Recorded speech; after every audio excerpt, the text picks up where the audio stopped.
on. Okay, great. We should be live on YouTube as well. Let us know. I see John on Facebook. Hi, everyone. Hi, John. I see on YouTube, I see Chris, Mars, Robert, another godless atheist. I saw some people, GV. Great, great, great. Okay, cool. By the way, before we start covering the news and everything, let me just tell you guys that YouTube and Facebook really hate us and they don't like anything or the content. They wish we weren't on their platforms. They wish we were just posting funny memes, funny PC friendly memes that is not political, that is not controversial in any way. So they don't like that they have to have us on their platform, but they're trying their best to make sure that we feel as unwelcome as we possibly can be, but using their algorithms to make sure that we understand that we don't belong there, that they're just letting us be on Facebook and YouTube just because they have to, or else it would look so biased. But the algorithms are very much against us, and they're making it very difficult for us to reach the people that have asked YouTube and Facebook that they want to hear from us. They're like, hey, subscribe or follow, but Facebook are like, no, you don't get to see these people. That's what the algorithm does, because we are not, we're too controversial. The topics are not friendly towards the things, it's not the stuff that Facebook and YouTube likes.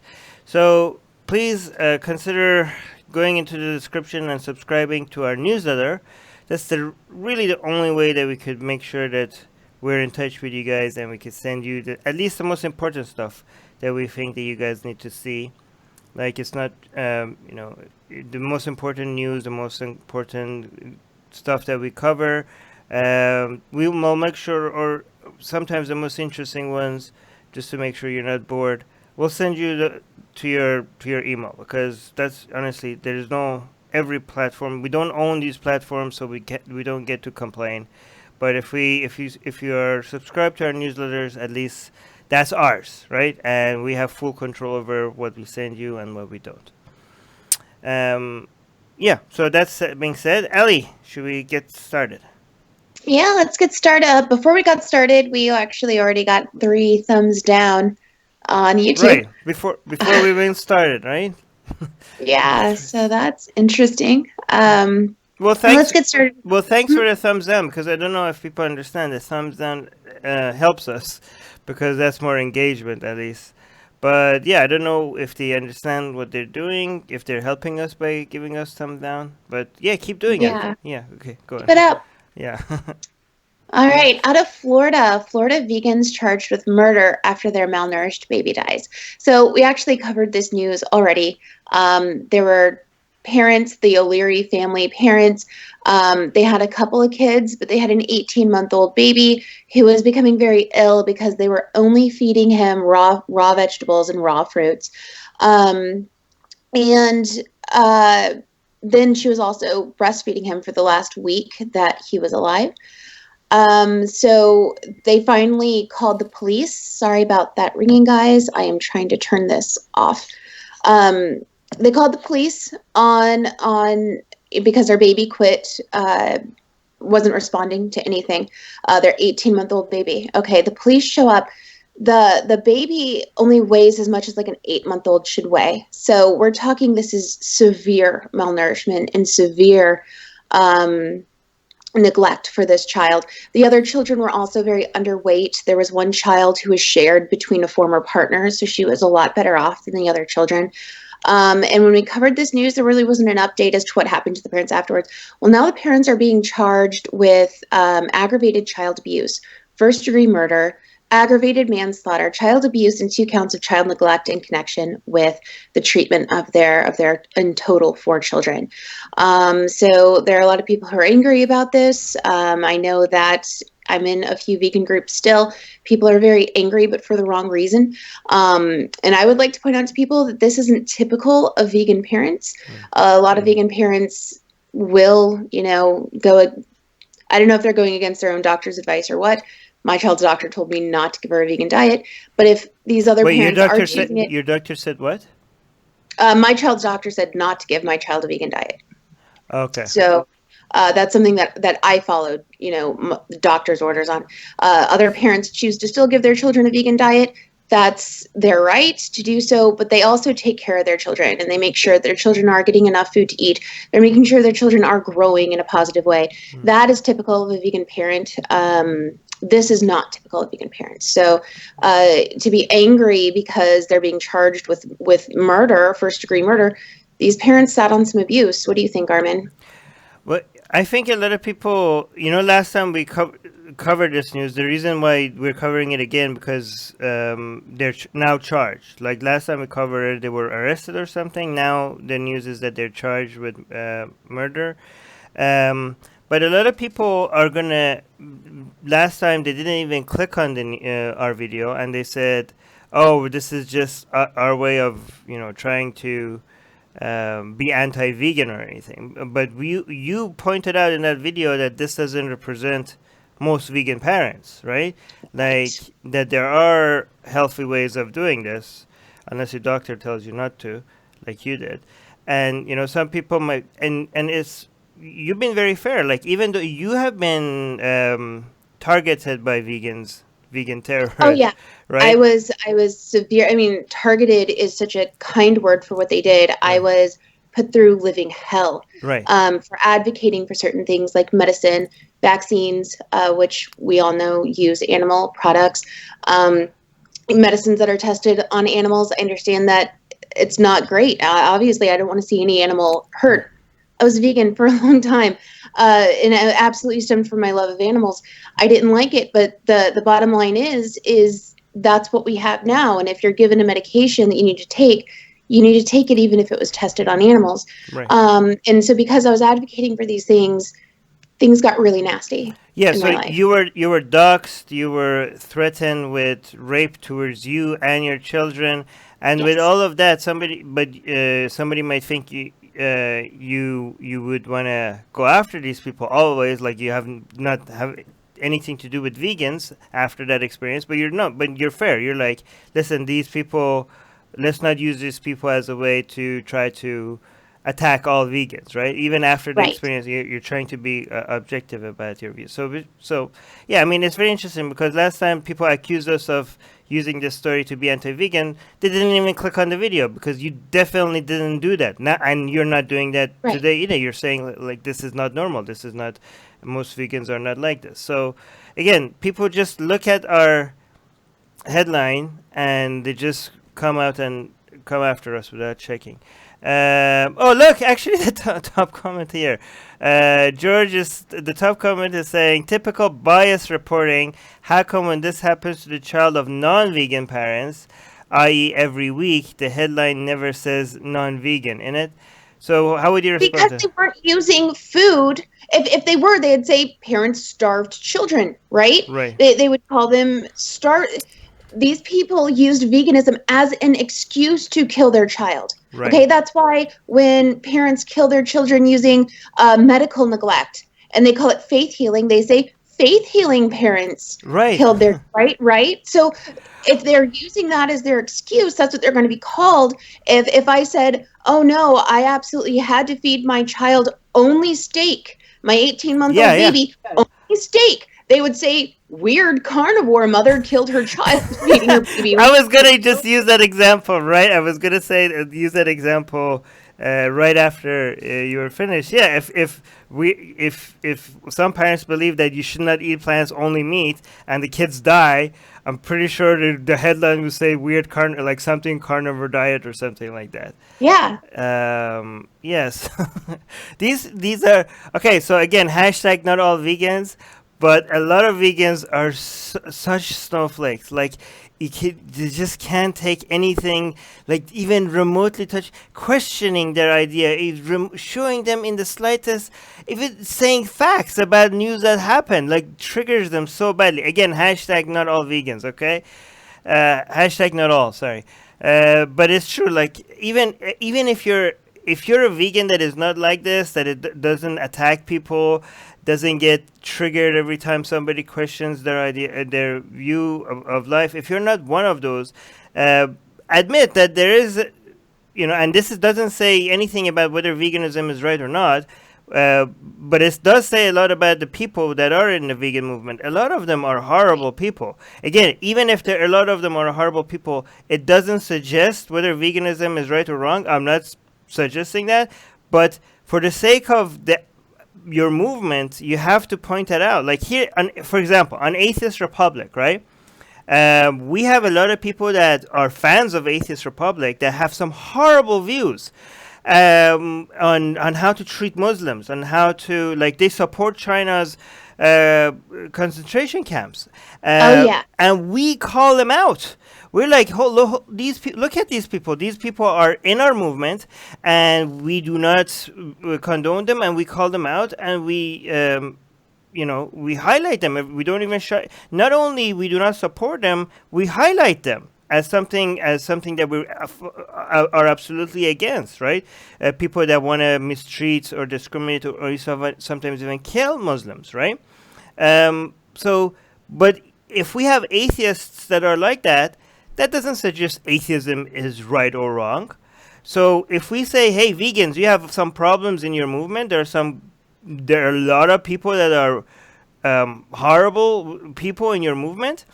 You're like, oh, this has nothing to do with veganism. We're not saying if this suggests veganism is right or wrong. Right. But you have to clean your house. You have to attempt to try to clean your house. At least attempt, because it's not easy. At least show that you're trying to. So again, these two people are hard. What's the punishment that they got, by the way? Do you know? Well, they haven't been officially, like, it hasn't been ruled on yet. Right now, they're just being charged, so they haven't, stood before a jury or anything yet. Yeah. Okay. Well, I hope the other kids are taken away from them. But first-degree murder.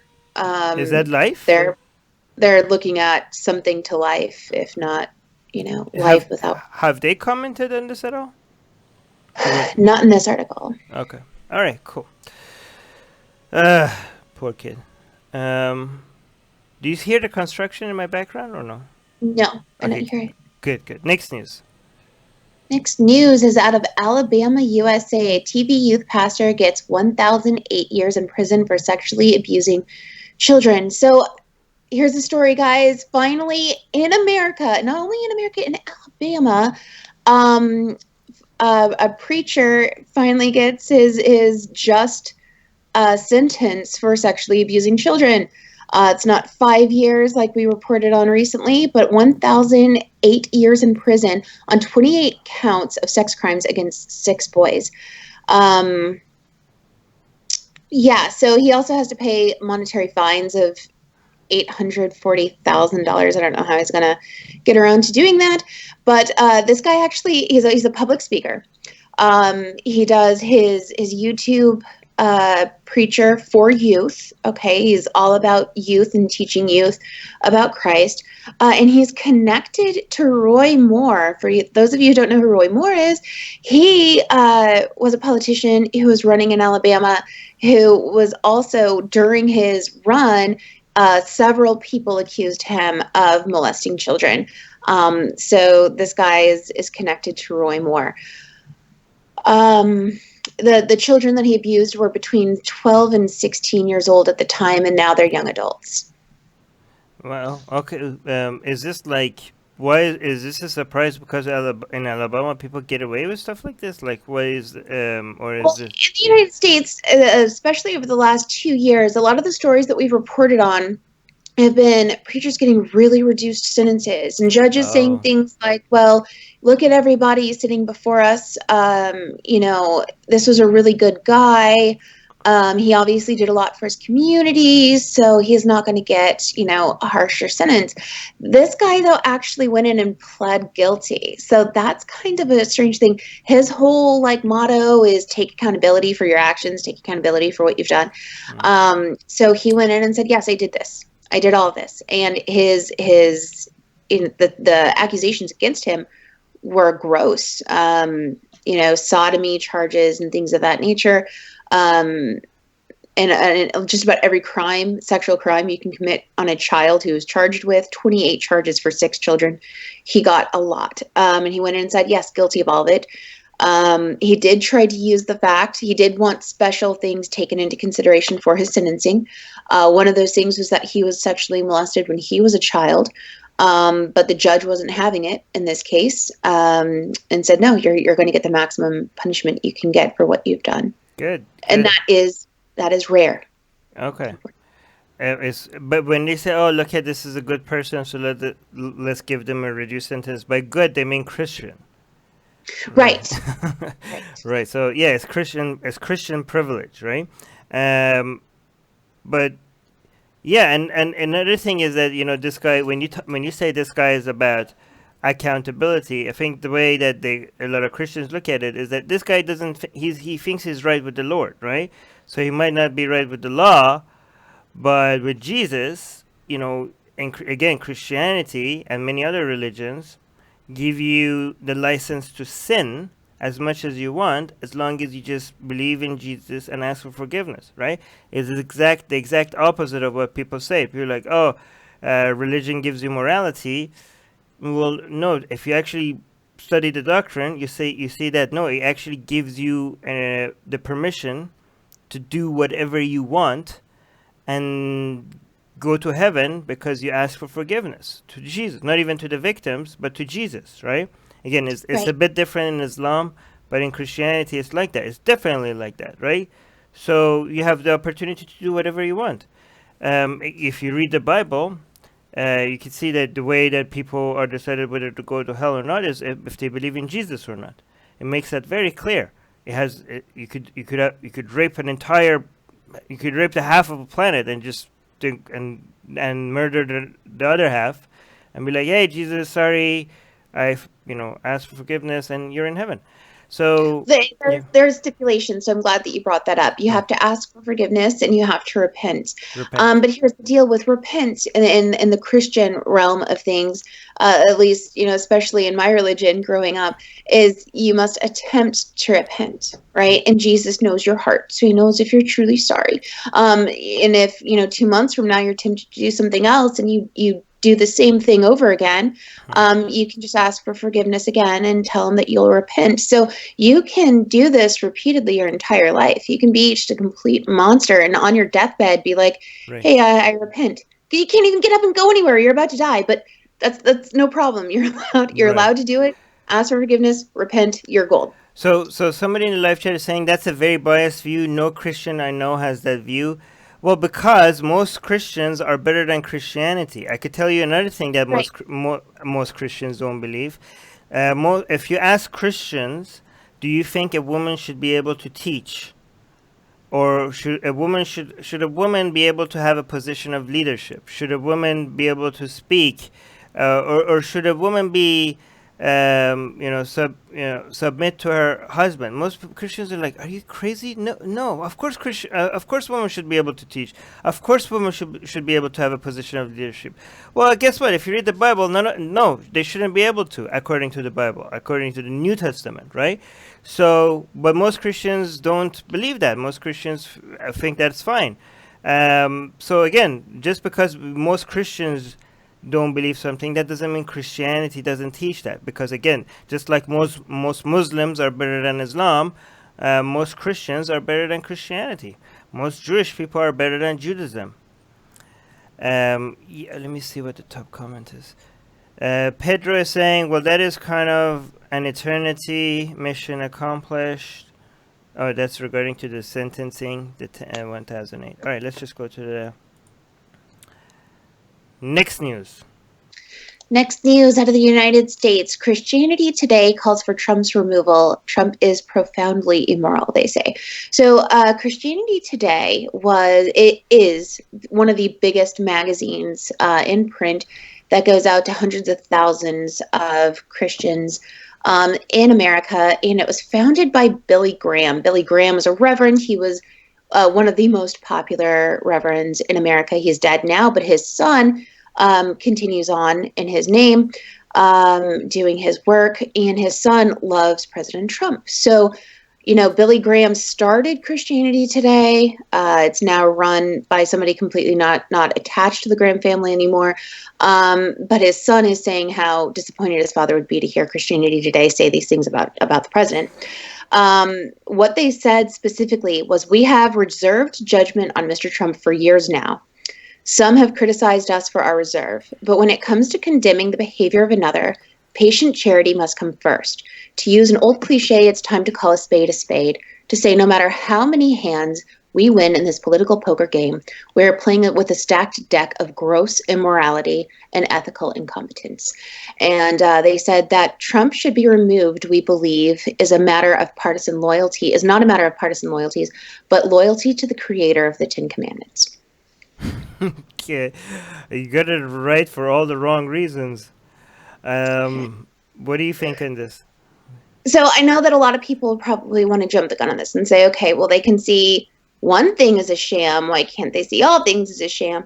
I am happy that at least they see that this was huge for Christianity Today to do, guys, because I think they said 81 or 87% of evangelicals voted for Trump. They backed Trump. They still back Trump. So for one of the biggest Christian publications to come out and say, hey, you know what?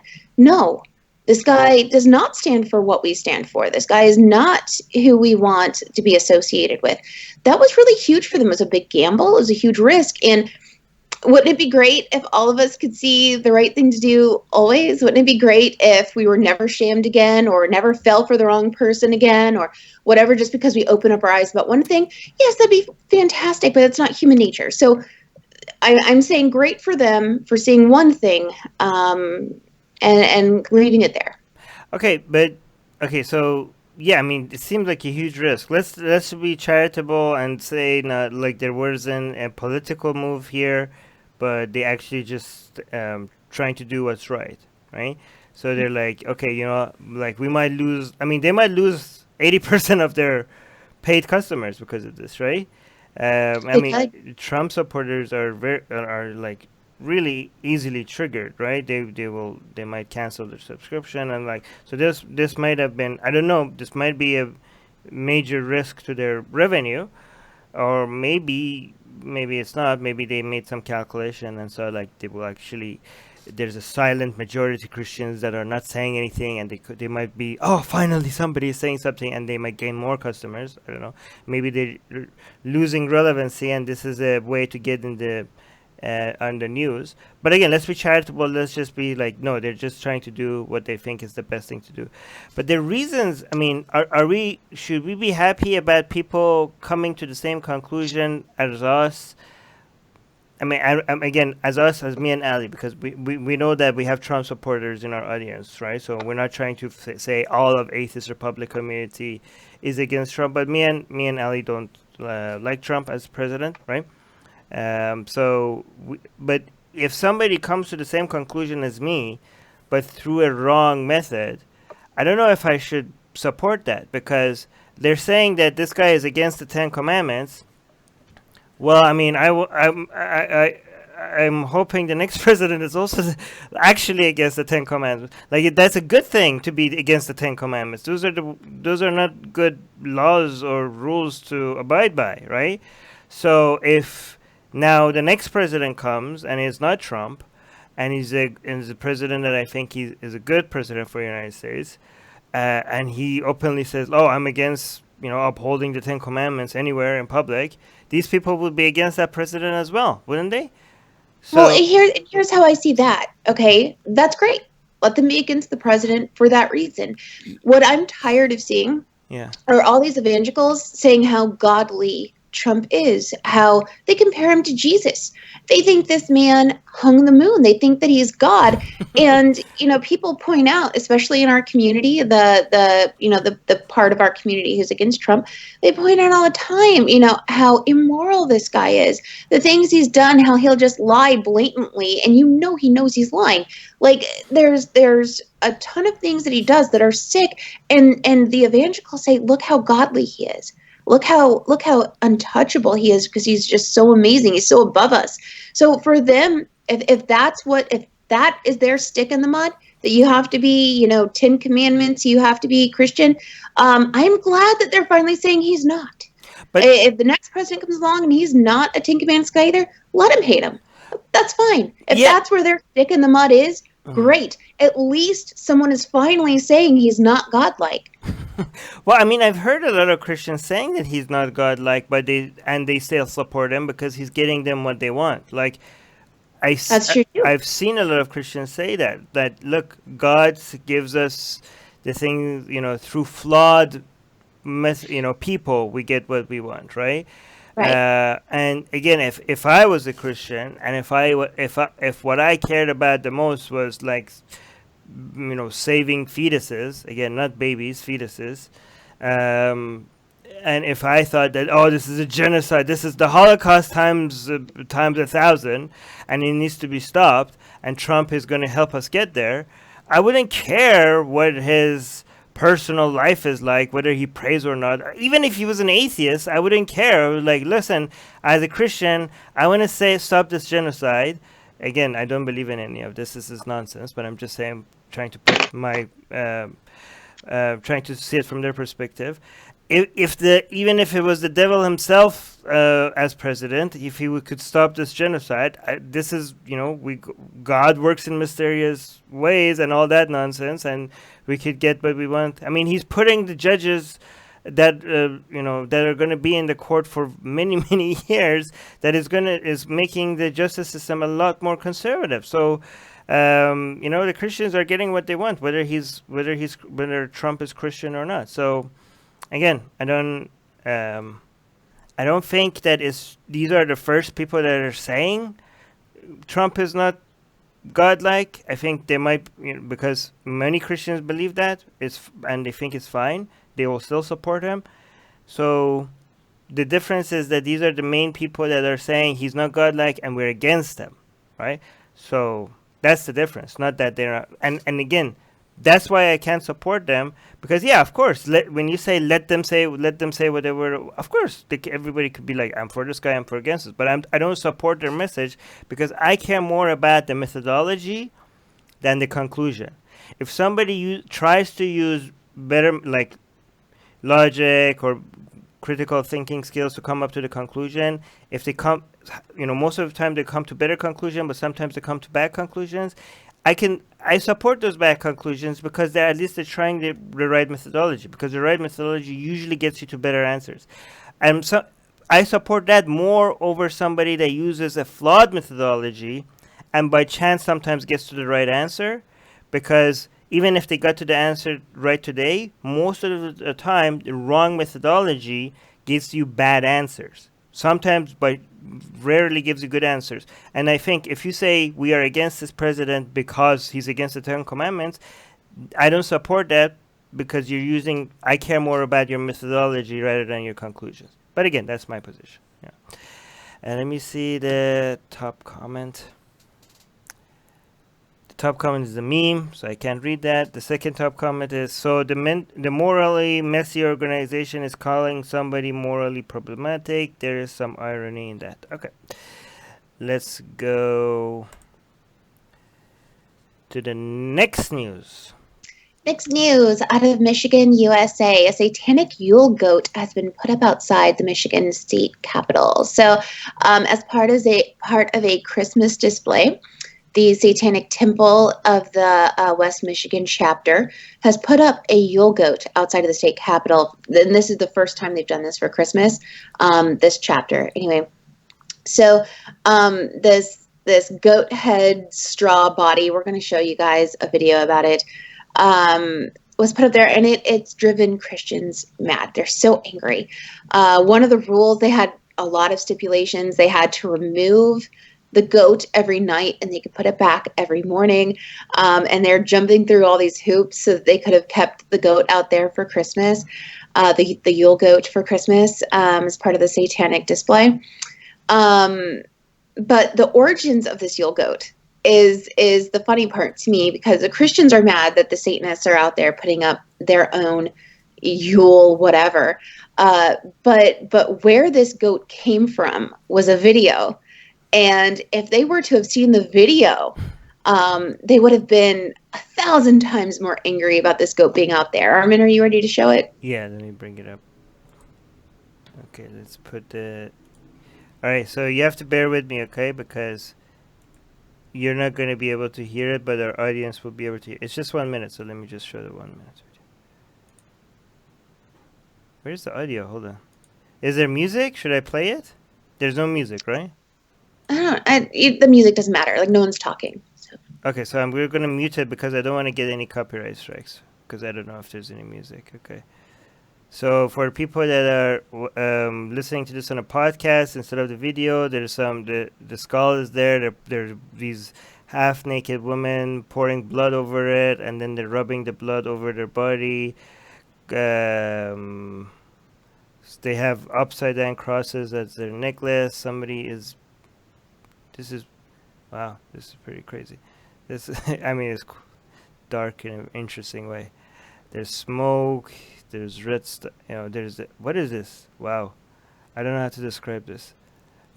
Help me out here. I don't know. They're bathing in blood and bathing the goat in blood, and they're rubbing it all over their bodies, and it's fun. It's a very fun video. Are we allowed to show this? This is okay. All right. At least their nipples are covered with upside down crosses. So I'm hoping Facebook allows us and YouTube allows us showing this. I think it was fine. I mean, it's on Facebook, the video, so yeah, it should be fine. It should be fine.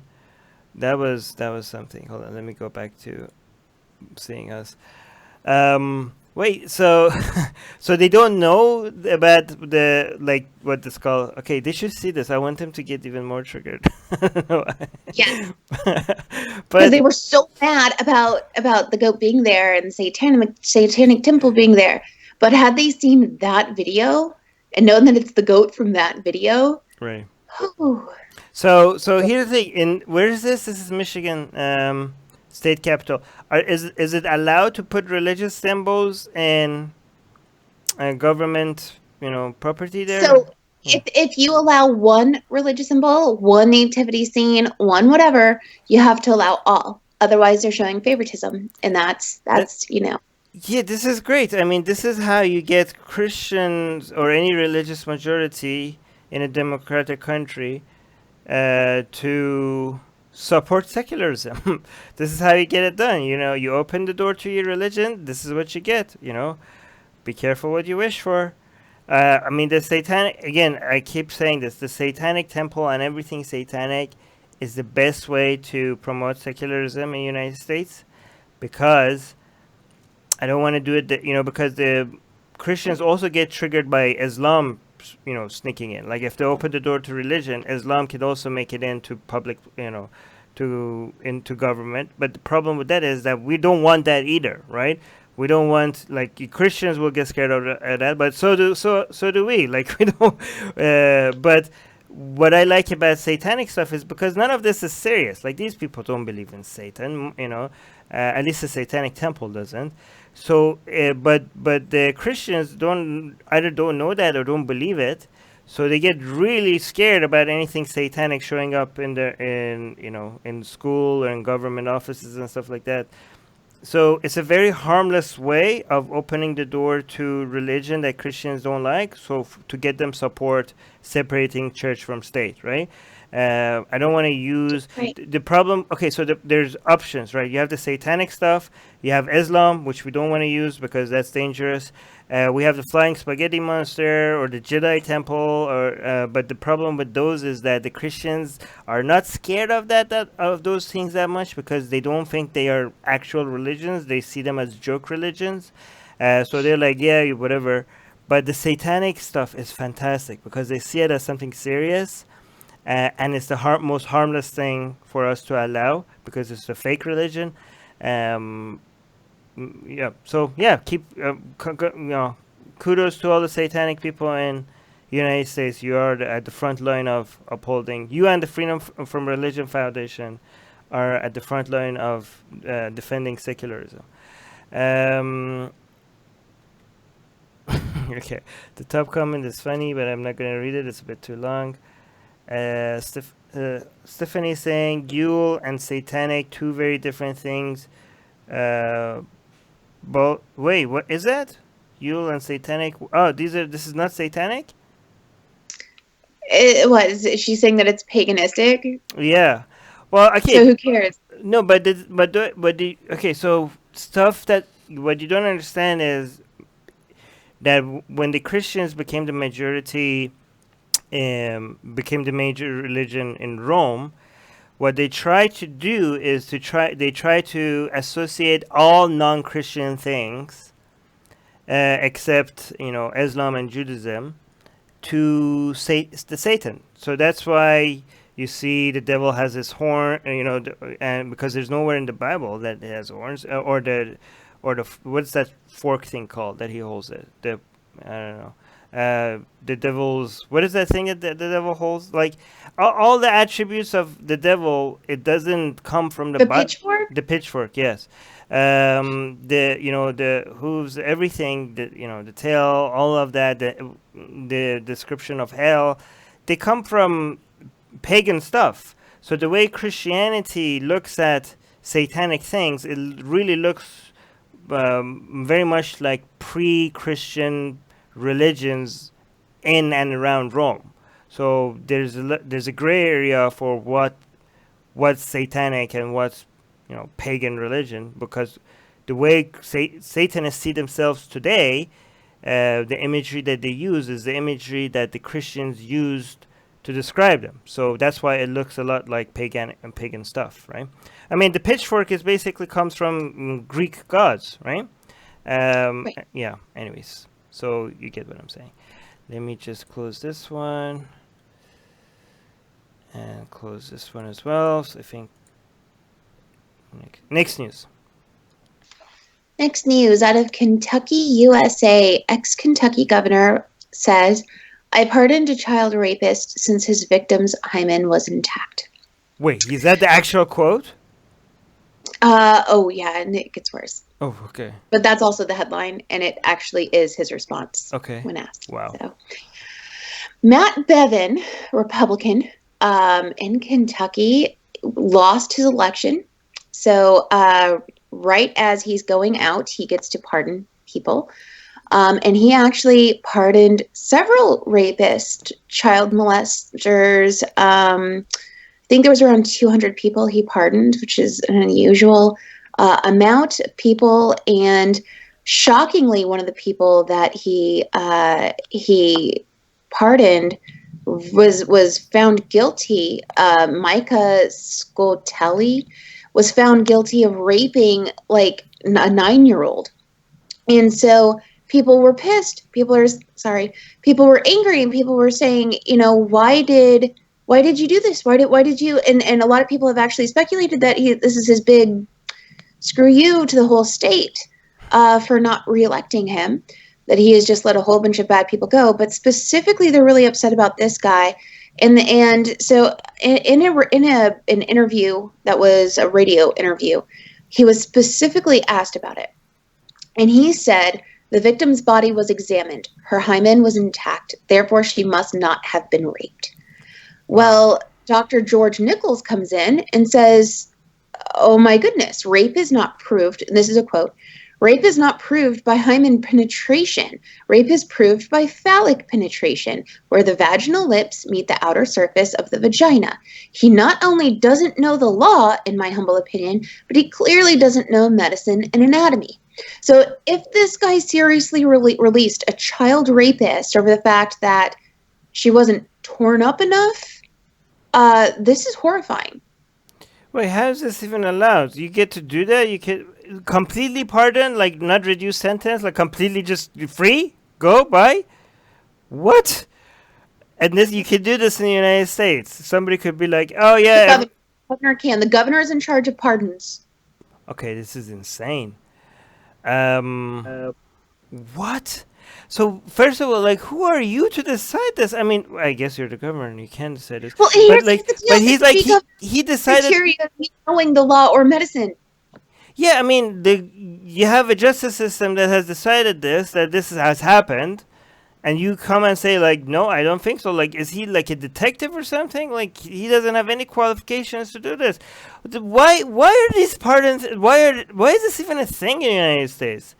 It sounds very like king-like. Like, are in the United States like, oh, I pardon you. You did this and that. Can they do that with any? I mean, if they can do that with child rapists, can they do that with like murderers? Can they do that with anybody? Yeah, he actually released murderers. Oh. So there are certain people who I think shouldn't be in jail for murder. Right. Okay, there was a good case. I'm sure a lot of you guys heard about it. A 16-year-old black girl. She was sentenced to life in prison because she was sex trafficked. Okay, and she was sold to a guy who raped her repeatedly for years. And when she finally got the chance to kill him, they throw her in jail for it. For life, right? I don't think that that's fair. I don't think that that was a good choice, and I think that that's when a governor can step in and say, "Hey, you know what? Pardoned." I don't think it should. Yeah, but because of stories like this, I don't think it should be just one person deciding like, oh, I decide that you're part. I think it should be. I think the system should be like pardons should be based on like a review or some committee of experts of some. Yeah, we've got judges, we've got doctors, we've got people, police officers. right. We've got people who know what they're doing, and I think that no governor should just be so bold, so ignorant to just think that I have the power to do it, so I should. No, and I definitely agree with people who are saying, hey, I think he released these murderers, rapists, and child molesters back into our state because he's mad at us. I can't think of any other reason why he would have done this to this degree. Yeah. So again, there's always a slight chance that the story is not being reported accurately, and somebody could be innocent. But I don't think this guy should be able to decide. I think there should be some experts or something like that. I think this is bizarre that in one of the most advanced countries in the world, like United States, the law is so that just some random guy that it could be like governor because he's religious or something like that could come and say like, "Hey, you're pardoned." Like this should be an outdated law. Somebody needs to. Is this only United States? Like in other that I don't know. Yeah, okay. I mean, I know. Beach and Christie both said something. Christie said many of them were murderers. Beach said that there was a guy that he pardoned who murdered his wife, beheaded her, and put her head in a barrel. Wow. And he's pardoning these people. This is not typical. So here's an interesting thing on a comment on society rather than the rapist. Why do you think that the case that is being highlighted is a child rapist over murderers? I honestly think that people care more about rape, like are more disgusted and against rape than murder. And I think that's weird. I think murder is a higher crime than rape.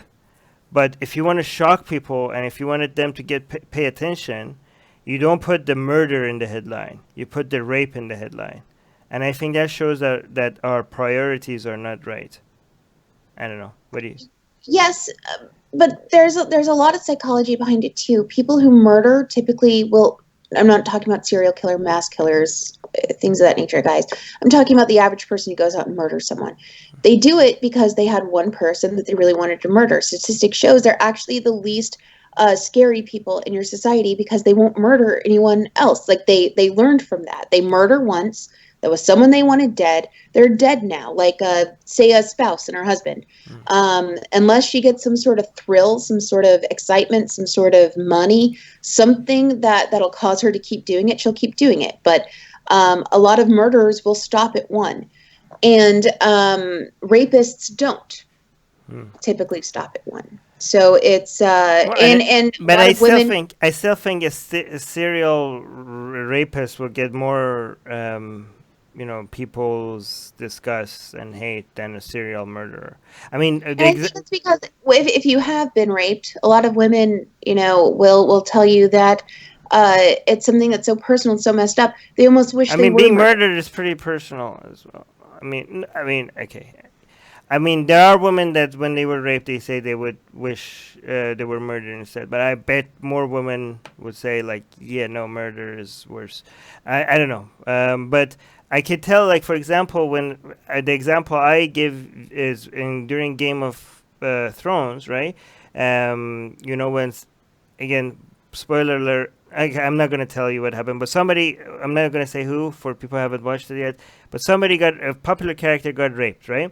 And a lot of people tried to boycott Game of Thrones because of that, even though before that rape scene, people were being beheaded. There was a little girl that was burned alive. People's tongues were pulled out. None of that demanded a boycott, but the rape scene, all of a sudden people wanted to boycott this show. Like, what?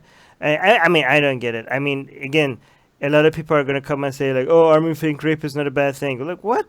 No. Say again, I know this is so simple, and I don't have to say this, but but I'm going to say it anyways because people are dumb. Saying X is worse than Y doesn't mean I'm saying Y is not bad. Okay. Right. Richard is saying, there are times I wish I believed in hell so I could imagine this creep going there. Again, no, I don't agree with that. Nobody, I could tell, nobody, absolutely nobody. You can imagine all the crimes in the world, the most disgusting things. Nobody deserves hell. Nobody deserves to be burned alive, let alone for thousands or years or for eternity. Nobody deserves that, right? Yeah. Do you agree with that, Ellie, that nobody deserves to be burned alive? Yes, I agree with that. All right, good. Okay, let's go to the next news. Next news out of Pakistan. Outrage as Pakistan sentences academic to death for blasphemy. 33-year-old Junaid Hafiz has spent many years in prison since 2013 when he was first accused of blasphemy by saying things on Facebook that were blasphemous. So in Pakistan, when somebody accuses you of blasphemy, there's typically no proof that needs to be shown, right?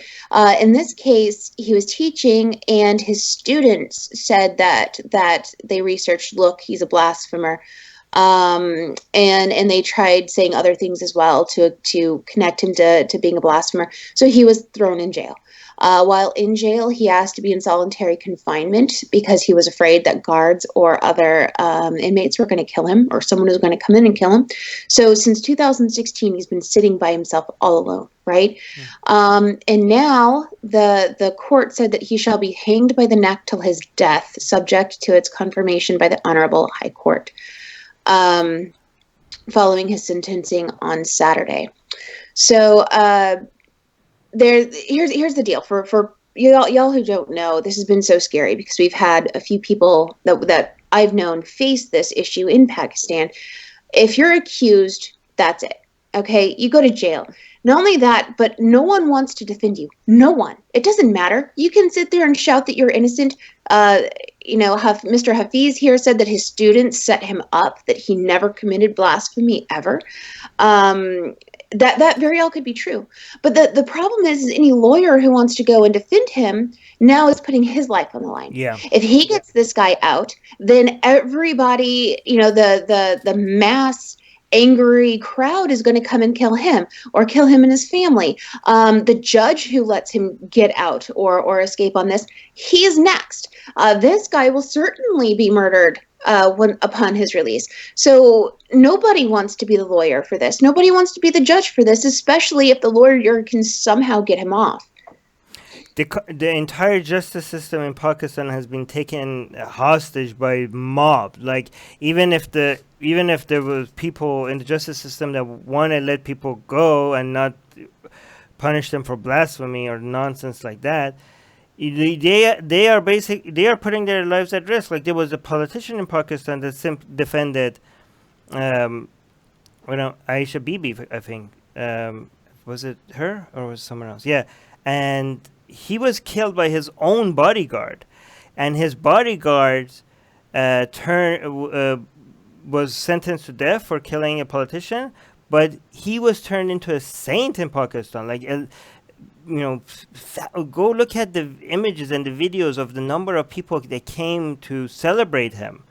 It's like it's hundreds of as unbelievable. Like even so many Pakistanis were shocked. So like a guy that killed a politician for defending a blasphemer was turned into a saint. Like was turned like I'm using that metaphorically, but it was celebrated in Pakistan by hundreds of thousands of people. I've never seen so many people coming out in the streets. I've never seen images like that. It was crazy. It's very scary. Like Pakistan is one of those countries where the people are scarier than the government, right? So when you look at Iran or Saudi Arabia, it's the government that is scary, right? When you look at, I mean, I'm not saying Pakistan's government is great. It's not. It's crap. It's still very Islamic. But in Pakistan, the people, again, not all, hashtag not all, because there are a lot of atheists and liberals that are being taken, I think they're hostages in Pakistan as well. But the vast majority of, again, I'm not going to say vast majority, a big chunk of people there are crazy. Like they will risk their own lives to bring justice, right? Like there was this teacher that said something that one of the students that didn't like in Pakistan. I saw the video. The student just got up and killed the teacher, and he was arrested. He was like, yeah, I had to do my duty. He insulted the prophet, and he was willing to go to jail and everything for that. It's so scary. And this guy is that has just been sentenced to death in Pakistan. This guy was a hero. Like this guy would try to bring this Pakistani academic. He tried to bring liberal values, secular values to Pakistan, to the academic world, and he was taking a lot of risk for doing that, and he was opposed all the time. And this is why a lot of people had it in for him. And it's so sad that the defense is that you can't prove that he blasphemed, that he insulted Muhammad or whatever. That's the defense. It's sort of like, who cares, right? That shouldn't even be the law. But I understand that you cannot make that argument right now because obviously that's the law, that he should be in Pakistan. I mean, that would be a much more difficult thing to tackle right now because to be fair, there is no proof actually yet that he actually committed blasphemy. But he got sentenced to death anyways. Okay, so here's the thing that you have to be careful. I'm going to say this, but I don't want people to get too hopeful, okay? There hasn't been a case where actually the death sentence was carried, right, in Pakistan. Like, people that die for blasphemy in Pakistan, it's usually because of the mob, not because of the government. So given that even previous death sentences were not carried, like they were overturned at some point, a lot of people are saying this death sentence will not get carried, and he will probably not be killed. The problem is that I don't want people to be too comfortable with this, because the reason why the other death sentences were not carried is because of all the backlash from the people. Right? So if you just let this go, like, hey, it's not going to get carried, this might end up being the first case that it does get carried. Because the other cases that didn't get carried is because people actually did activism and tried to save the people. That one thing. So don't just sit back and be like, we don't need to bring attention to this because it's not going to get carried. Second of all, even if it doesn't get carried, this guy is still has been in prison for how many years now? 4 years, right? And but just by himself. And even if the death sentence doesn't go through, he might just stay there for a whole bunch of more years. I mean, this is not fair. This guy is rotting in prison for his ideas, which is so sad. So again, Pakistan, like, really, Pakistan, what the hell, Pakistan? I really hate what's happening to Pakistan. Again, this is why the atheist activists and secular activists in Pakistan, to me, are some of the most bravest people I ever met. Because it's one thing to have the government coming after you, but for you to be having to worry about your neighbor, your friends, I would be if I was an atheist in Pakistan, I would be paranoid 24/7. I would be stressed out. I feel so bad, and I really admire the people that with all this in their way, they're still fighting in Pakistan. These people are heroes. Anyways, let me see what the top comment is. Ryan is saying, this is how Pakistan stays in the past. Yep. Anyways, Ali, did you want to add anything to that? Nope. No? Okay, let's go. Next news. Next news is out of Iraq. ISIS and Iraq militants are getting stronger again. So the BBC has been told by the Kurdish and Western intelligence officials that ISIS presence in Iraq is actually a sophisticated insurgency. So they're seeing a rise in ISIS attacks in Iraq, but they're also saying that they have better intelligence than ever before, technological intelligence. They have more weapons. They've got a lot of money for food, money for shelter, and things that they haven't had before. So this growth of IS presence in Iraq has a lot of people concerned. Yeah, so here's the thing. Even if ISIS was not a thing anymore, the underlying forces that made ISIS a thing are all still there, right? So, by the way, even if ISIS is still around, they're not a state anymore because they don't own. Like they went going back to the more traditional model of what it means to be a terrorist group, like the Al Qaeda model, because they don't own. Like they don't have a caliph anymore. They don't have a government anymore. They don't rule over people anymore. So they're Islamic, but they're not as Islamic state anymore, right? But I guess they keep the branding. Um, this is why they're looking at other countries, like Philippines, and they're looking at a lot of places in Africa as well to start a new state, because that was the appeal. The marketing of ISIS compared, like the reason why they got so popular compared to all the other terrorist group is the fact that they had a state. So just finding another place to rule to get to people to get that branding back on, the marketing, the PR department back on running would be very appealing to them.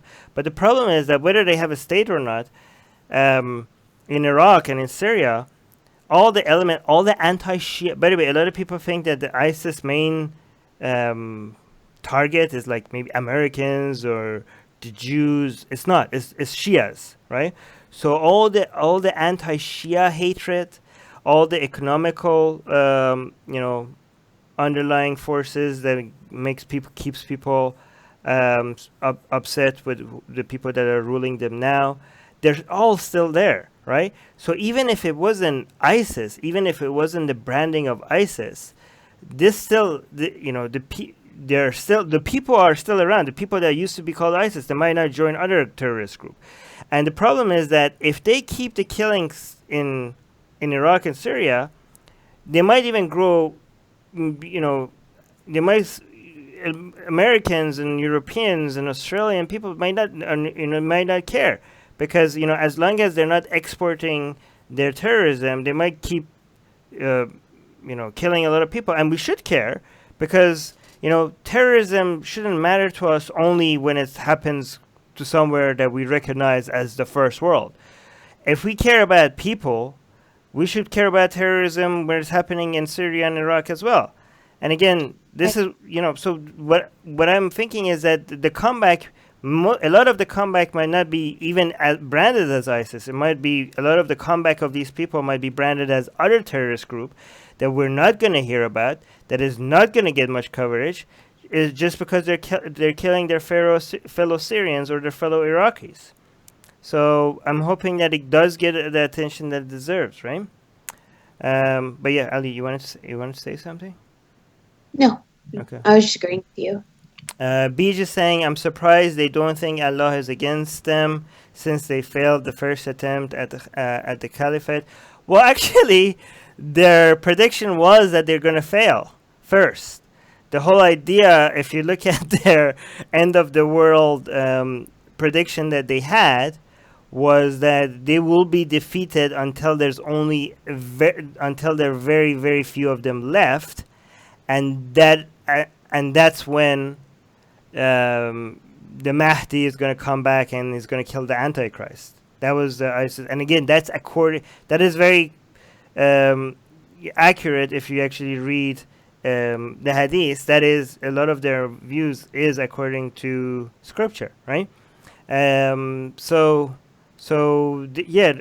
a lot of the ISIS members that are still left, they're like, yeah, this was exactly what we thought was going to happen. So maybe that's why they're not. But I mean, a lot of them left. Again, it really depends on the ISIS member, right? A lot of them didn't a lot of them, some of them that are still there, like, yeah, this is what we predicted.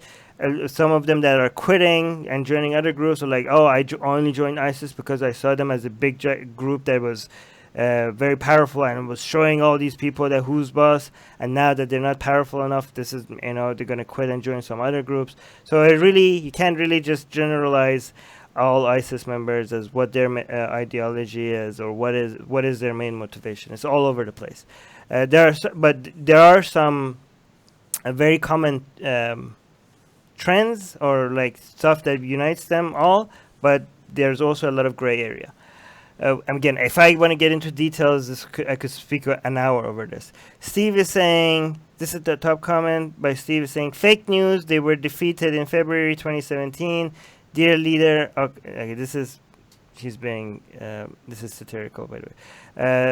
And Steve is saying, dear leader had a plan that took them out in 30 days because he's smarter than their generals, such a stable genius. For people that don't know what Steve is referring to, he's referring to Trump, and he's making fun of Trump, just for them. All right, I'm not going to explain that joke more. Should we go to the next news? Let me just load that. Yeah. Okay, next news. All right. Out of England, United Kingdom, Christians are telling a gay priest how happy they are that his partner died. From the Church of England, Reverend Richard Coles lost his partner due to illness, and he went to Twitter to let everyone know that he lost his partner. And later he came back and said, look, like 99.999% of you guys are so loving and so kind to me. But there was a very, very loud, tiny percentage of people who have just, been so awful through this. Imagine losing the love of your life and then being told, that's great. He's burning in hell and now you will too. He was told some of the nastiest things. He was sent letters from people who wouldn't even sign it, telling him that he would be joining his partner in hell. Other tweets that he got from, and these are mainly from Christians who knew him. He's quite popular, telling him that, here's a quote from one: "Dear Mr. Coles, I can't believe how happy I am to hear of the death of your partner. I have been praying for your pain for a long time now." Wow. Wow. Ouch. Oh, how horrible this, what the hell? Yeah. How could somebody be that horrible of a person? I was actually talking about this with Chris. He's in our chat now, but I was talking with this about him, and a lot of people will try to throw up any excuse on why they hate gays, right? Ultimately, what it boils down to for most people is it's just how they were raised, right? Their parents didn't like gay people. They would say stuff to their children who would say, oh, okay, well, I don't like them. When asked why, what's the easy excuse? Religion. Because everyone knows, Christians know, okay, everyone knows that there are plenty of people to hate, according to the Bible, right? Jesus proclaimed Phineas and his brotherhood, the priesthood of Phineas, to be exalted forever, because Phineas killed an interracial couple. So you can look in the Bible and you can find an excuse to hate anyone. And I think that the main reason that this keeps continuing is it's just how they were raised. And it's an indoctrination that they just don't want to fight because they don't have to. And, to see these Christians come forward, and like he said, 99.9% of people are great to him, but it's always that loud, tiny percent. They're loud. That just won't fight what it is. They'd rather fight gays than fight their own ignorant thoughts. Okay, to be fair to Christianity, though, again, I try to be, again, I'm against Christianity and I'm against Islam, but I try to be as fair as possible and try to, steelman, other views as much as possible. There is, again, and Ellie, you're an ex-Christian and you know the Bible more than me, so you correct me if I'm wrong. But I don't think there's anything in Christianity that says that you should be happy about people burning in hell. Again, it's already... I'm not supporting Christianity because the whole idea of having a hell is so sadistic. It's one of the most sadistic inventions of humans to come up with eternal torture. Like that is, that is hard. That is horrible. But there is nothing in the Bible that suggests that you should get pleasure over the fact that people are burning in hell. And also, again, I know this is not. I'm not talking about Christians, not Christianity. A lot of Christians treat people who is going to hell as a sad thing, like they don't celebrate people burning in hell, right? Like they wish that they didn't end up there. Is that it? So can we technically? Is this just a horrible human being that is not necessarily about Christianity, or can we blame Christianity for any of this? Well, here's the thing: is you're right. Okay, there's nothing in the Bible that says, "Yay, let's rejoice." The fact that these people are going to be burning in hell. Right. Specifically, okay, because there's some things that you can interpret it to be that way, but let's go with that. Specifically, it's not there.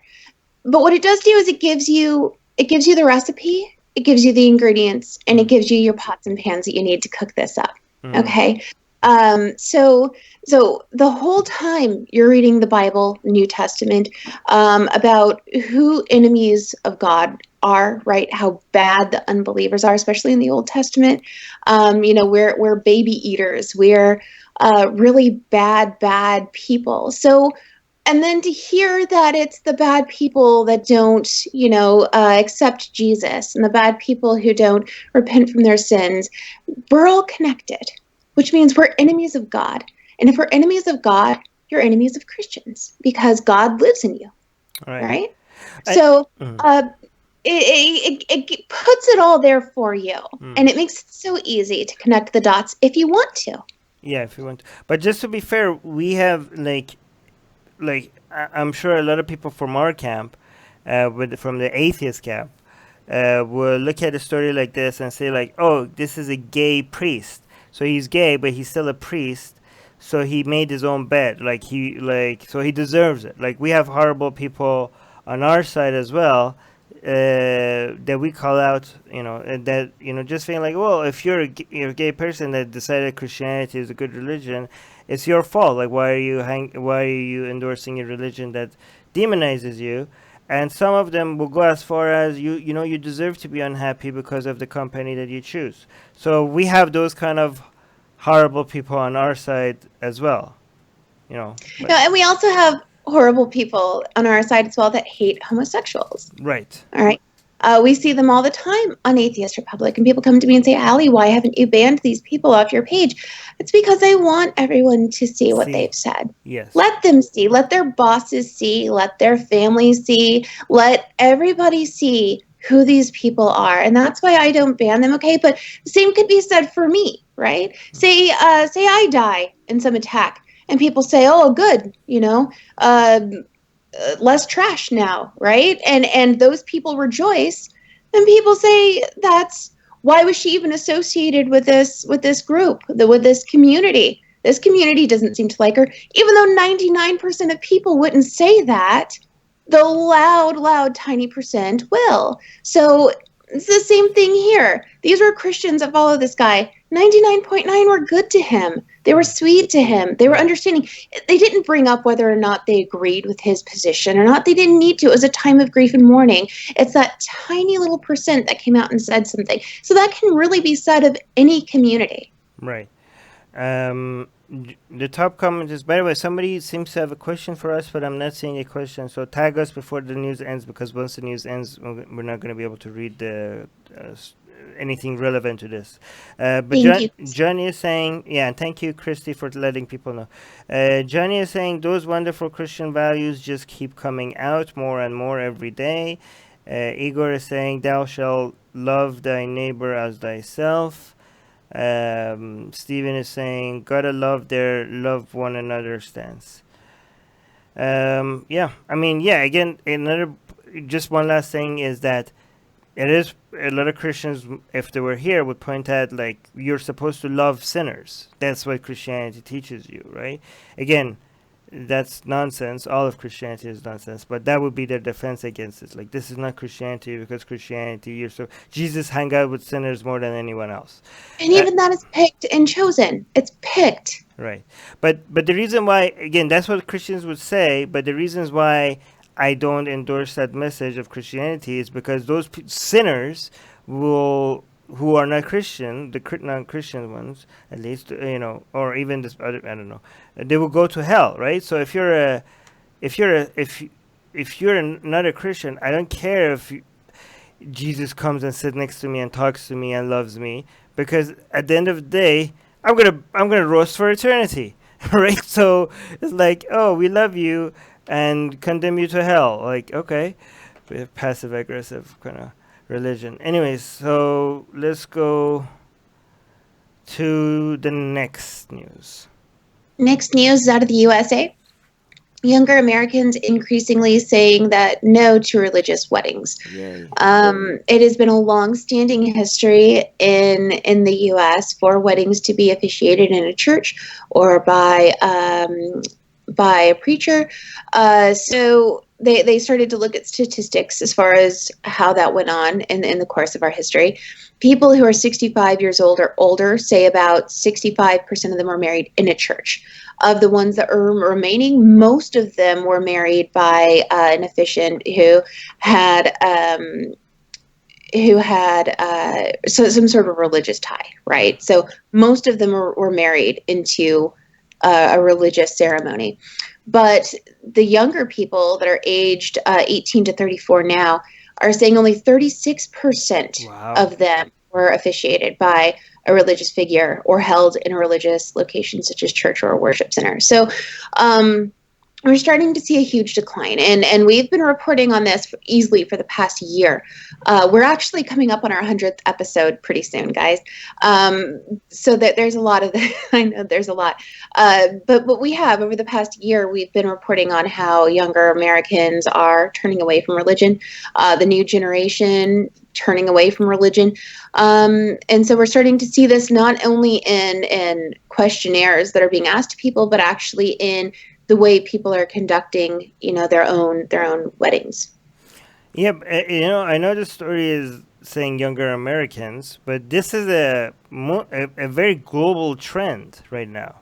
I mean, there are some unique examples in some countries where that is not the case, but almost most of the planet, in some places very fast, and some places a little bit slower, but younger generations are moving away from religion almost everywhere. Again, almost everywhere. So this is great. And again, I understand that the influence of religion is increasing politically also almost everywhere.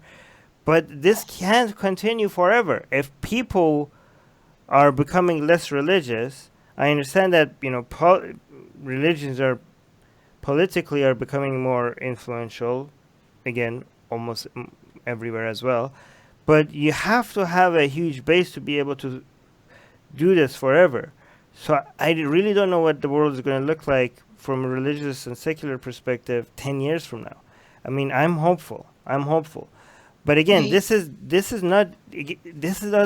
A lot of people are like, "Oh, religion is going to die out anywhere. So what's the point?" Well, this is the result of activism. This is the result of access to information. This is the result of people expressing their opinions. People don't just get born to a Christian family and one day wake up and tomorrow they decide like, you know what? I'm just going to randomly decide that I'm not Christian or Muslim anymore. Right? Right. So it's not this is not just a function of time. This is a function of time plus activism. So be hopeful, but don't just sit back and be like, well, it's just going to happen.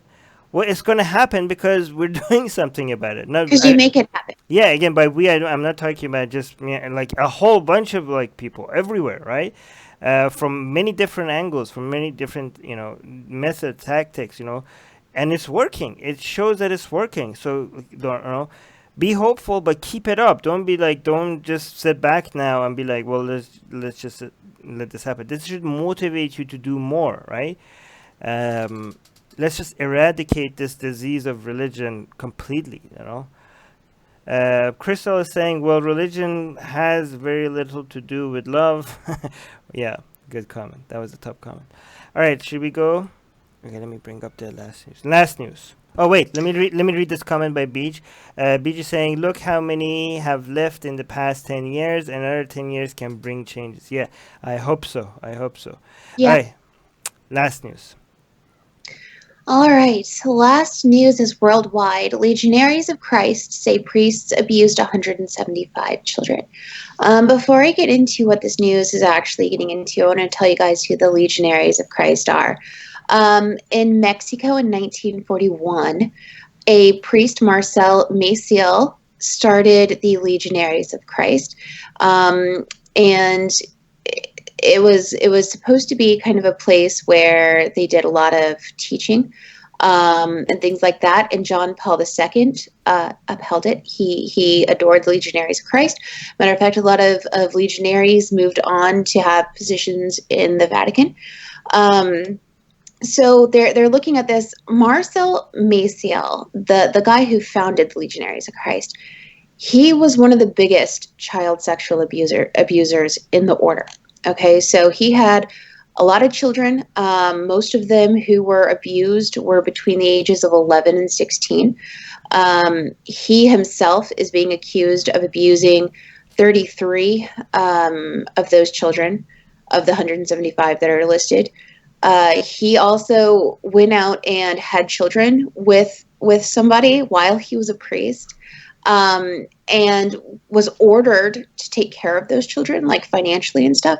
He ended up sexually molesting his own children. What? Yes, sexually molesting his own children that he had. And so after this report came out, of course, the Catholic Church is trying to say this is a smear.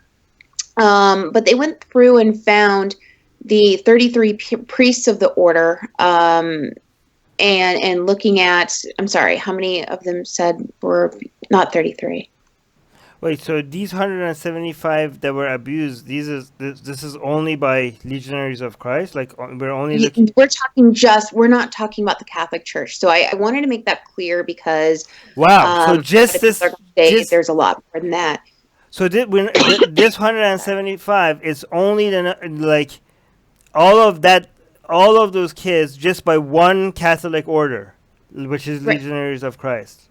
Like, these people are like, wow, okay. How many people are in this Legionaries of Christ? There were 1,353 priests ordained by the order. So the ratio is pretty high. Like, that's like, it seemed like an order completely huge.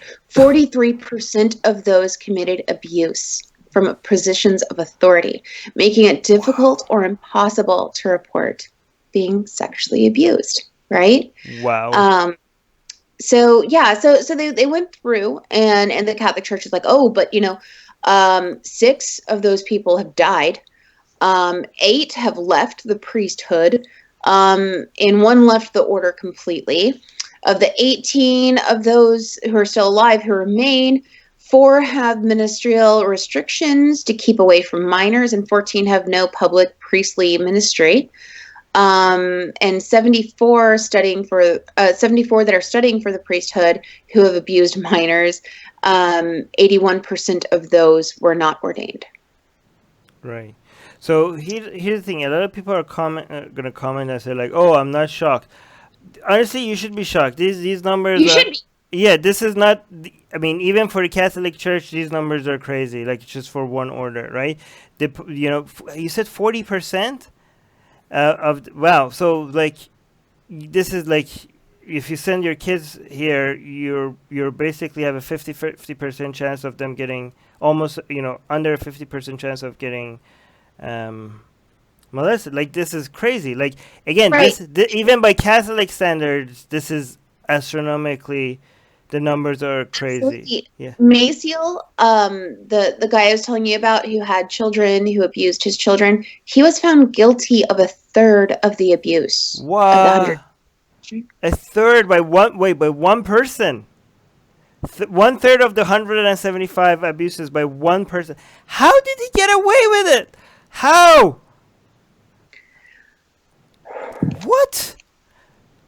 Okay, so these people are evil, but at the same time, how, like, are they like masters at hiding evidence and getting away with, like, where are these kids' parents? Like, did none of these kids go home and be like, hey, guess what happened? Like, how do these people get away with all of this for this long? Yeah, well, it says that John Paul II and the clerical authorities routinely dismissed accusations by seminaries that Maciel and others committed such crimes. Martin is saying there is no excuse or justification for such deplorable behavior. Oh, really, Martin? Then he continues, is degrading and damaging, ruining innocent lives. Really? That's the top comment? Somebody saying that raping children is bad? What a hot take. Sorry, Martin. But again, people, please don't. First of all, two things. First of all, don't stop being shocked by stuff like this. These news like this should be shocking. Okay, I mean, children are being molested. Okay, so this is let this be a normal thing. Okay, but at the same time, do not, again, for another reason why this shouldn't be a normal thing is for the sake of the priests that are not molesting children, right? You can't be like accusing all of the priests.